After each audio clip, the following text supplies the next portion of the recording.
Okay. Hello, Jazzy people. My name is Stacy Allen, and thank you for tuning into Jazz Beam Channel. We entertain, inform, and we shine a spotlight on creative people.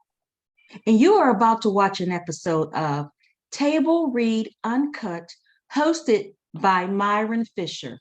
And I'm going to let Myron take it away with him and his special guest today.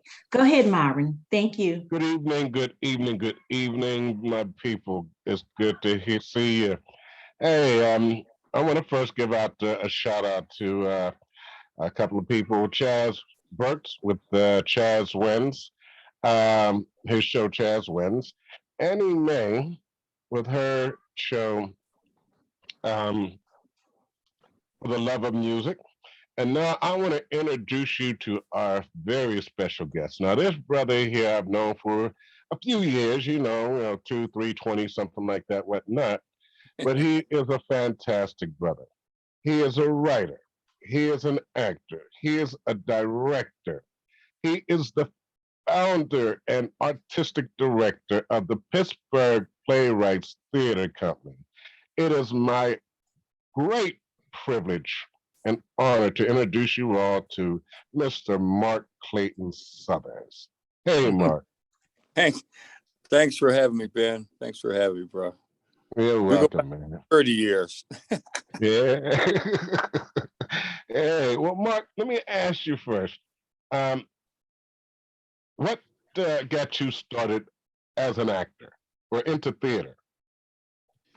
Well, I didn't get into it till I was in my 30 years old, man. I did some stuff back in grade school, but when it got to high school and stuff like that, it was all about sports. I wasn't doing no theater or nothing, but I started acting. I was the photographer for the Kuntu repertory teacher photographer. And I was also working at the New Pittsburgh Courier. I was a photographer there. And they did a play by Rob Penny called Among the Best. And you did the second go around on that play, didn't you? Yes, I did. So, yeah, I played Buck Leonard, as a matter of fact. And the day, my cousin Jody Rayford, who had done theater in high school, was doing the play. And he called me. And he lived in the suburbs, so I didn't get to see him a whole lot. And he said, "Hey, man, I'm down in Oakland doing this play with Kuntu. You got to come down. They need some extra extra males in it." And I said, "Well, I don't act. I said, I come read, So I went down to help him read, and they had me filling in for Leo. Okay, I filled in once or twice myself. Yeah, because Leo was a flight attendant. He missed a lot of rehearsals, but yeah, he's off in the air, man. So I filled in for him, and then they ended up offering me the role, and I caught the bug, and I did about seven Rob Penny plays, and back to back to back to back to back to back. And Doc, Doc, get you in there. Yeah, you were gonna work with Doc.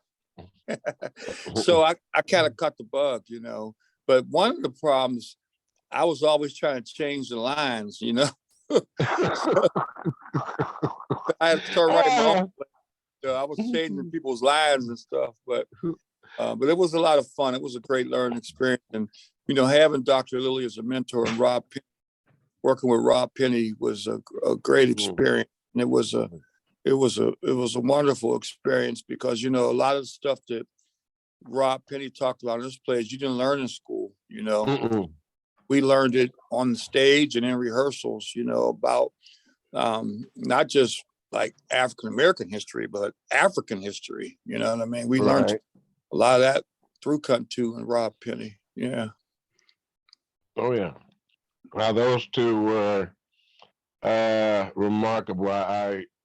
He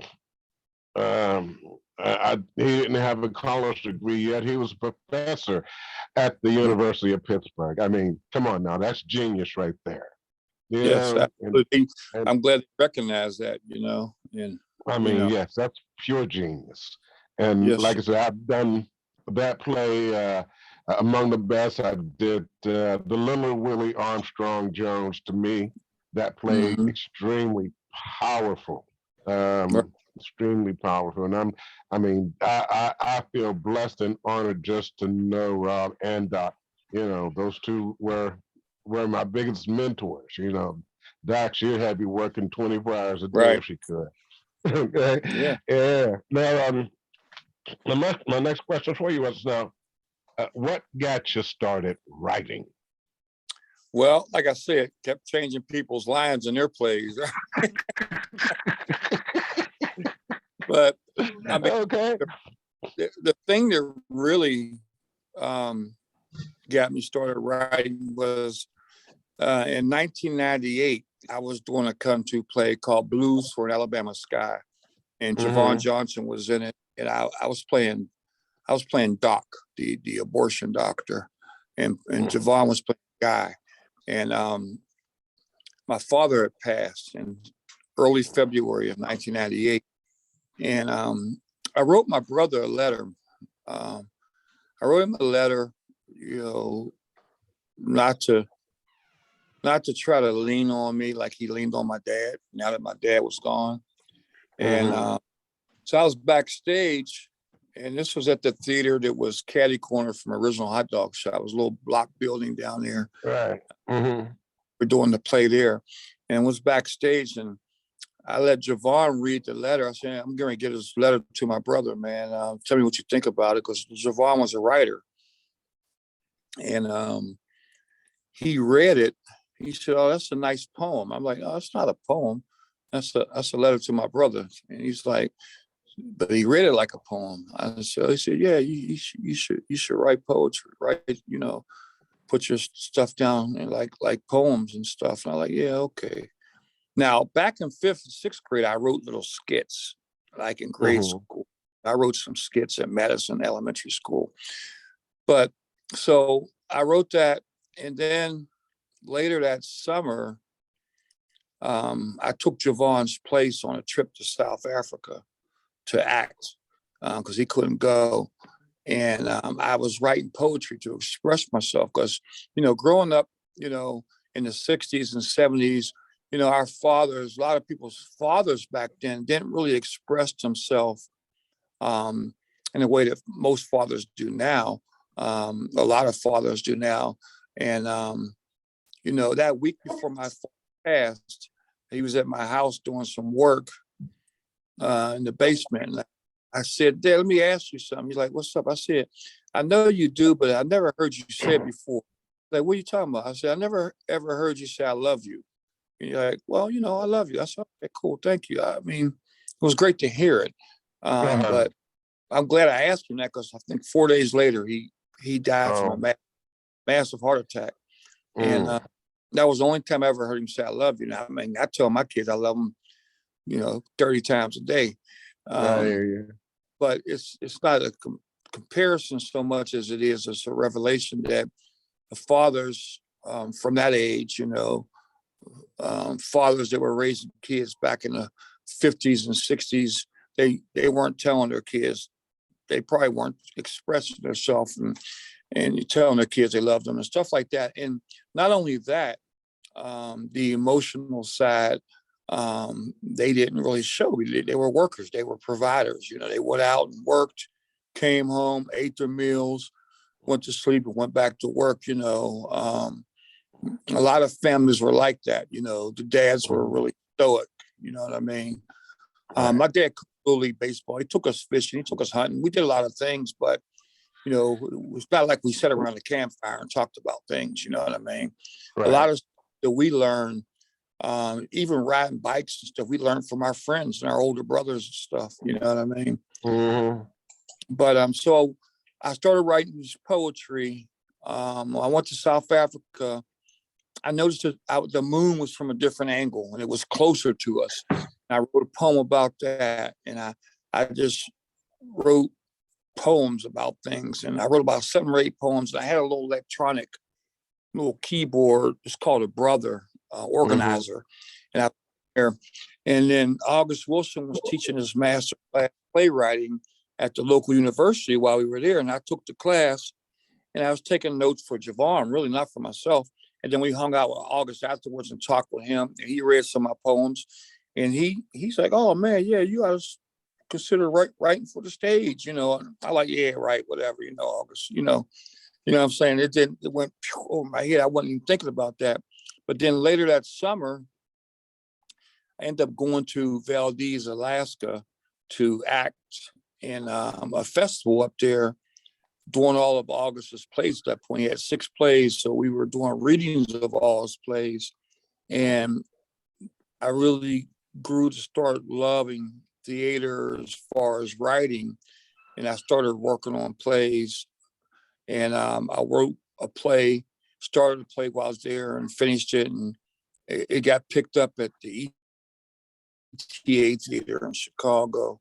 And then the next play I wrote got picked up at the Cleveland Playhouse. And then the third play I wrote won the Theater Award Prize at Columbia College. So I got, I was off and running. Then after that, I started my own theater and just start producing my own stuff. And I stopped sending stuff out. So I've written about 22 plays, and it's been gratifying. It's given me a sense of purpose. You know what I mean? Right. And I really enjoy it. Yeah. Now, as a writer, how much does your directing skills influence your writing? That's a great question, Ben. It helps greatly. Not only because I know a lot of actors and I hear their voices sometimes as different characters, but as far as being a director, I can cut a lot of fat because I know a director will look at this and say, well, we're not going to do that. We're not going to. So I don't have to put a lot of stuff in here because you have to. It's theater is it's a collaborative type thing. When you go from page to stage, there's so many people with their hands in the pot to make it work. Lighting designers, sound, all this stuff, and you have to leave the canvas somewhat blank sometimes for them to be able to exercise their artistic skills. You know what I mean? So I have to put down every little movement they make. I stopped doing that, and you wouldn't believe how much writing that saves. You know what I mean? So I'm able to trim fat. I'm able to trim a lot of fat and get to the meat of and just tell the story, and then hand it off to a director.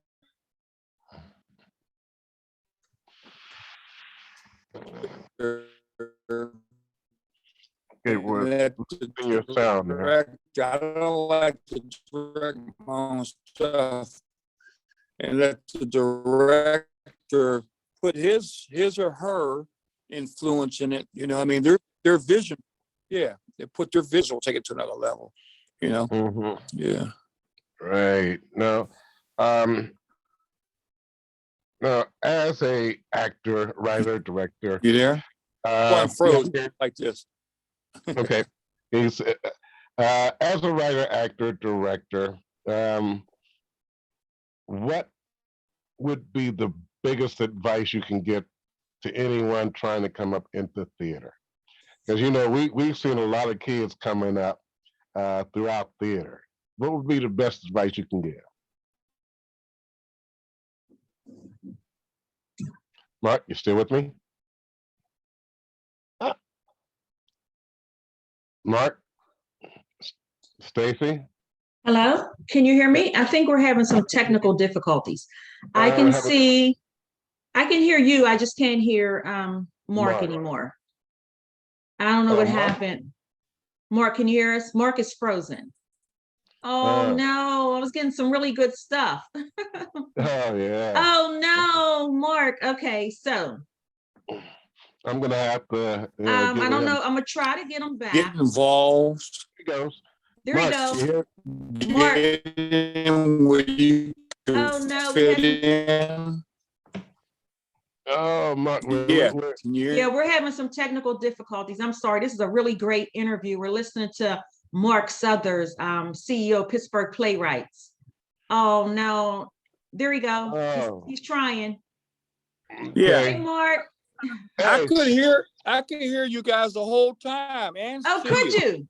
We couldn't, but Yeah. you faded out and then you disappeared. Oh, I mean, I was could listening finish- to some we really did some great stuff. fishbowl stuff. There he goes again. It's Oh fishbowling. no. Okay. Once again, we are Yeah, listening to I Mark can hear- Suthers. I can I don't know where the problem is. I know I put this Neither. Zoom. Once again, you're listening to Myron Fisher as he interviewed Mark Suthers, CEO of Pittsburgh Playwright, award-winning playwright, producer. The man is fabulous. I like that suit. I like the suit too. Yeah, like I said, he looks exactly like the picture. Oh, okay. And so It's what been we can Mark. do, I want to take the time until we get him back. Anybody listening, please subscribe to Jazz Bean Entertainment YouTube Can you channel. guys hear me? Please subscribe. Oh, thank you, Mark. You're back. Can you hear me? I Yeah. can hear you. I can hear you guys and see you the whole entire time. I don't know what's happening. It Really? must be on your side then. Yeah. I Something's don't going on with know. your camera. Let me go to my laptop Hold on. Okay. because I can see and hear you guys the whole entire time. Yeah, you just sound like a robot, then you went away. Well, I'm gonna go on my laptop here and pick your. Yeah, Nice. I was You sound listening real to good some right really now. good stuff. Some really good stuff. All right, hold on a minute. All right, here we go. Okay. I thought you were getting ready to go into that something about that I know you wrote a poem. Yeah, let me in on the other one. Here we go. I see you twice. Okay. So you got to get rid of one to get rid of that sound. Okay. There we go. Hey, Hello, he's back. Welcome back, my brother. yeah, my zip Yeah, you back. guys were just Yeah. talking about some really good, interesting things about what you do. And actually, I don't know if you remember, Mark, I know you were so busy, but I did a volunteer on at one of your shows. It was Jimmy the Ocean. That Okay. was probably like 2018, 2019, something like that, just before the August Wilson show. Play. no, it was outside. Yeah, it was Jimmy the Ocean. Was it? Yeah, it was Jimmy the Ocean. It was Jimmy the Ocean. outside. You built this big stage. Oh, he's frozen again. Oh no. Yep, he's frozen again. Myron, can you hear me? Yes. Oh, I can hear you, it's him. He's frozen. Yeah, it was outside. It was a big stage. Probably the area that he's in his house. Yeah. Yep. If you can still hear us, Mark, it's probably the area that you're in. But what I will do is, there you go. Can you hear Could me? could you hear us the whole time, Mark, again? Or no? Let me go to another room. Yep, that's Okay. probably it. Yep. All right, I'm gonna go to another room. Okay. Okay. Okay. All right. It This says is- my internet. This is kind of fun I was in the background chilling, listening. I'm like, that was kind of fun. I need to take I'm some kinda like classes. this. I know Mark has classes. I need to take one of your classes. Hold on one second. I'm gonna go to another room. Okay. Okay. All right. All right. Hold on. You had some really good questions too, Myron. Well, thank you. Yeah, there's some really good questions for him.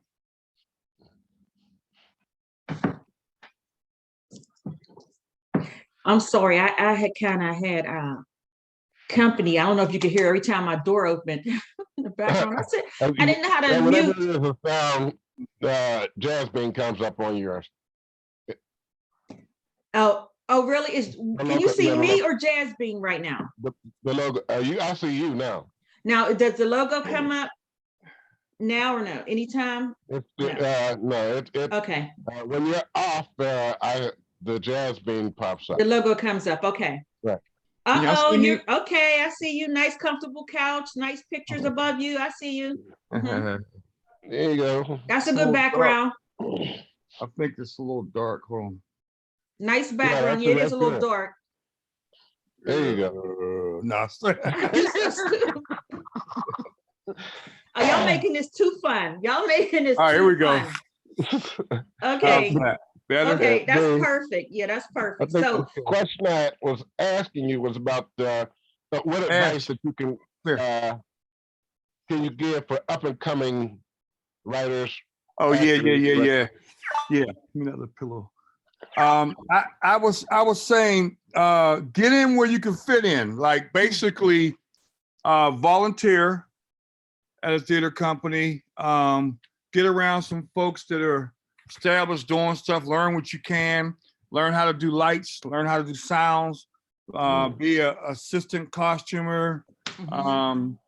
Just to get around the world of theater and get people and learn and grow. Because the more skills you have, the more valuable you'll be to that company and other companies as well. One of the things that we don't have in Pittsburgh, we don't have a lot of designers. You know, we have a couple costume designers.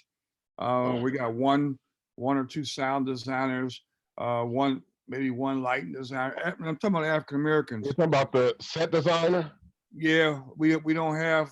You know, I had to do a lot of stuff myself because we first started out, we couldn't afford to hire people, so we had to learn how to do stuff ourselves.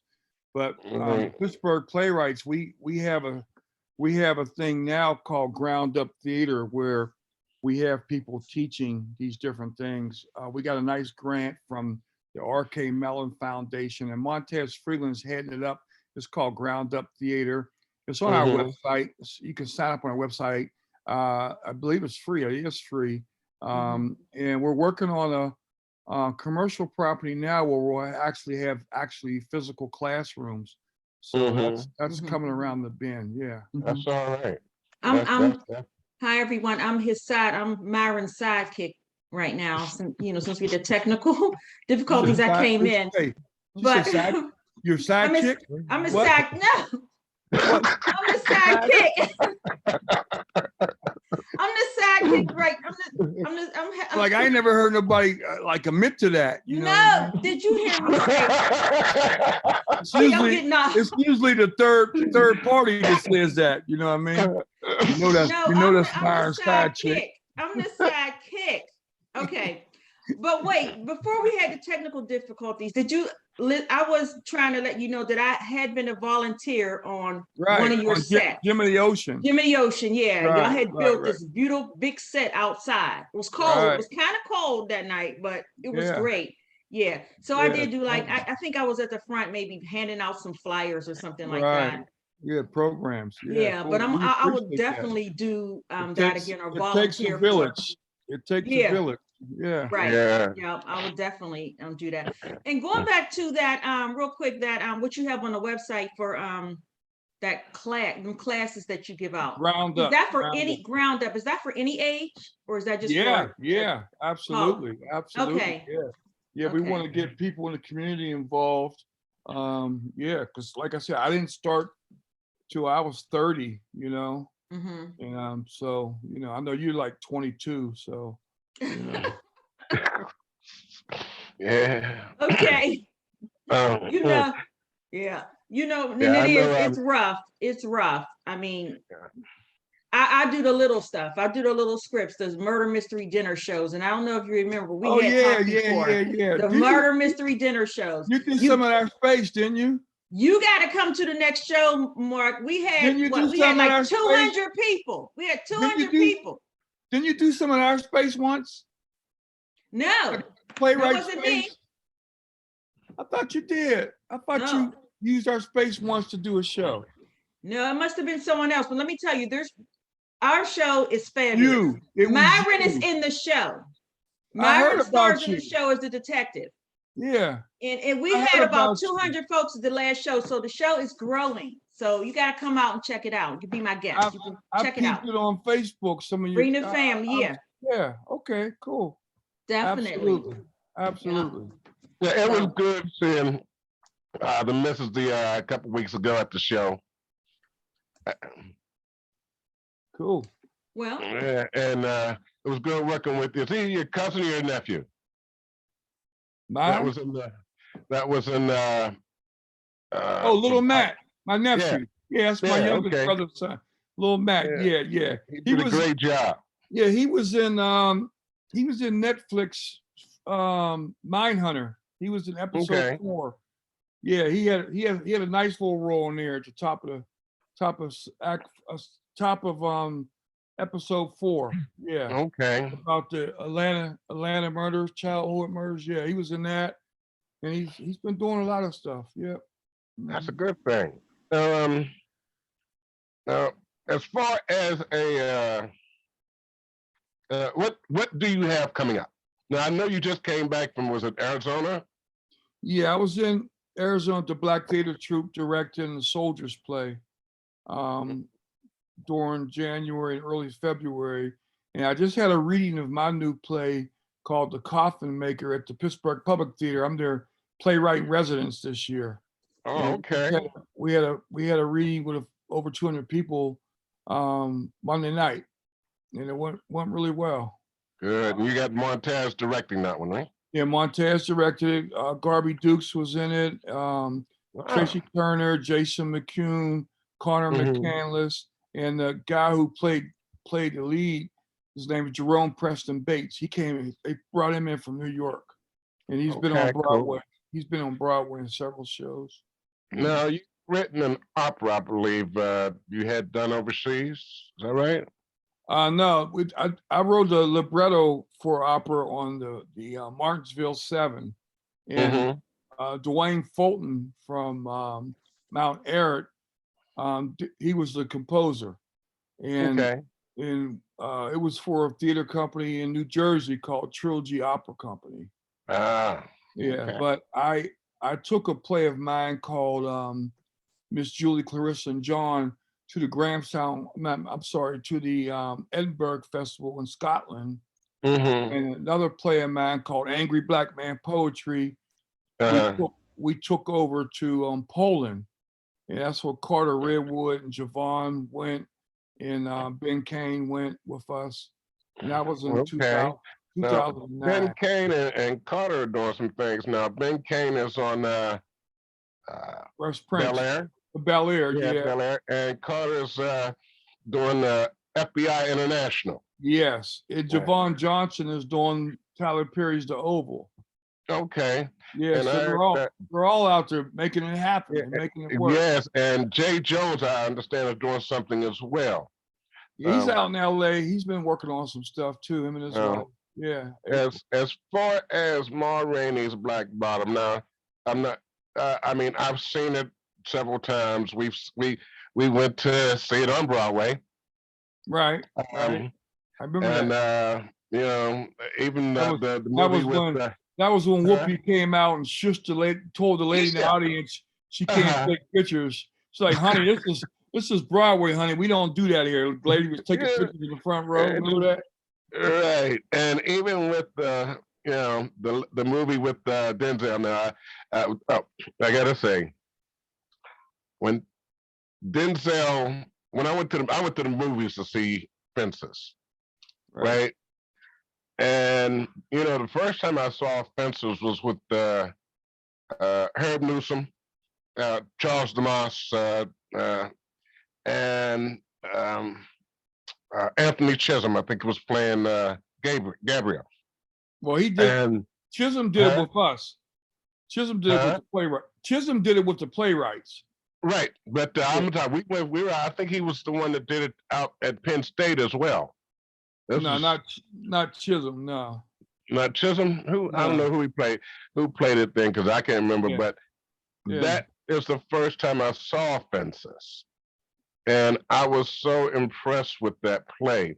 And I have to really give it to Denzel, the way he did the movie, because you really want to stay as close to the writer's words, unless you're Mark Southern's, as possible, right? I mean, it was just remarkable. I mean, it was so good. They even had the blackouts when it was at the theater. It went to a blackout. I was like, oh, we're in the theater now. Yeah, I have to give it. He did his really great job on that Fences. A really great job.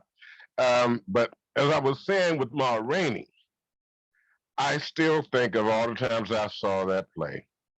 Jay Jones played the best Libby I've ever seen. Yeah. You know, He killed it. he In August, I mean, in he August saw him do it too. Yeah, August August saw Wilson. him do Yeah, it. he was there that night, Yeah, and he smoked it. I have Yeah. to say that. yeah, yeah. He killed it. Okay, but Mark, I do have to say, I'm very, very happy that you joined us. I really appreciate you giving us your time. I wish you the best luck and everything, and you keep on moving, man.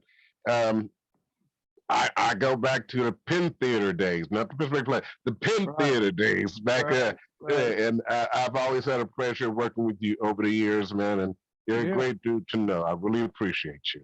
I appreciate you, Ben. Thanks for having me. I really Thank enjoyed it. Sorry about the technical difficulties. That's all right. That's all right. We're just glad to have you here. Okay, All cool. right, peace out, my brother. Thank you all. Appreciate you. You're welcome. Bye See you, bye. Stace. See you, Stace. I think she's lost. Okay. All right. All Oh, right. man.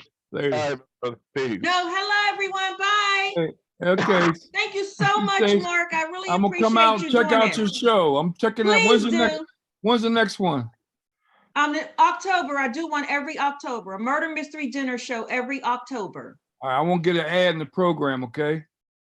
All right. Yes, you can. Thank Can I you do so it? much. Can I do And a can I I do a did, I don't know, shameless y'all talked plug? about a lot. Ash, I appreciate it, bring but one of my cards off the table. Can I do a shameless plug? Stacy, can you do a of course what? you can. A Of course you shameless can. plug. You can do whatever you want. Yes, you can. So when COVID, during the pandemic, when it first started, I picked up a side business that I did with my dad growing up. I started cutting trees, and this is my card. If it's Oh, backwards, wow. is it Okay. backwards? Is it backwards? No, it's right.